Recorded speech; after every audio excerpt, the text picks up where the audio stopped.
everybody, it's Ron and Debbie. We're back for another edition of Ask Ron. All right, Ron, our first question is from Gary Kimberlin, and Gary is from Aquipa, Pennsylvania. Hi, Gary. My wife's brother-in-law recently died unexpectedly, leaving his widow with inadequate monthly income and a very small life insurance settlement to sustain the monthly payments on her home. She's completely underwater on the property with a mortgage balance of $194,000 and an estimated value of $175,000. On the bright side, her monthly payment, including PITI, is only $561. I am just beginning to get my wet feet through your tutelage and don't want to mess this up. I am fairly confident that this is an axe deal, but would like to get your input. I'm one of those people who have been reading and studying about real estate investing for years, but never had the guts to actually start. I'm using my concern for my relative's future as motivation. All right, well, Gary, first of all, from what I just heard, you think it's incumbent upon you to get your brother-in-law's wife out of the house. And frankly, with a payment of $561, man, that would think would be the last thing you'd want to do, because where is she going to go to where she's going to get a rent or payment cheaper than that? The fact that it's over leveraged is irrelevant as long as she still wants to live there. And if that's the case, there's nothing for you to do but maybe advise her she ought to stay where she's at. If it were a deal that she didn't want to stay where she was at, though, I certainly wouldn't want to do an axe on it, because with a $175,000 house, that sounds like about a $1,500 a month rent to me.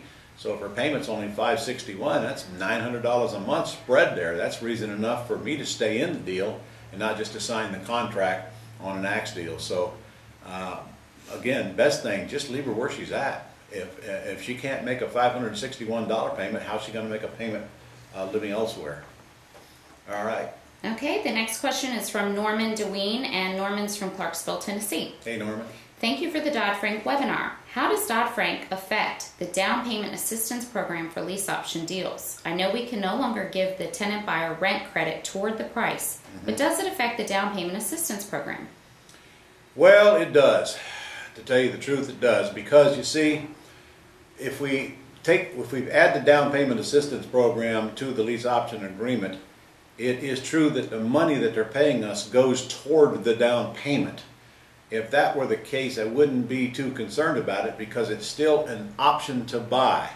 It's an option to buy. It's not an installment sale, and it's not a lease option where they're getting credit every month.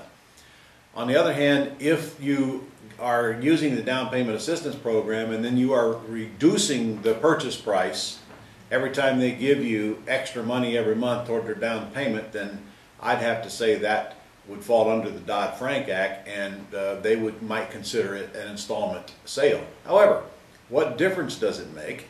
Just consider it one of the three per entity that you can do and still be exempt. That's the only thing you have to do. That wouldn't stop me from doing the deal. I'll still do all the down payments assistance programs that I can do, as long as I consider it a Dodd-Frank deal. And this, of course, is assuming that you're selling it to an owner-occupant. Remember, entities selling to entities are exempt from Dodd-Frank.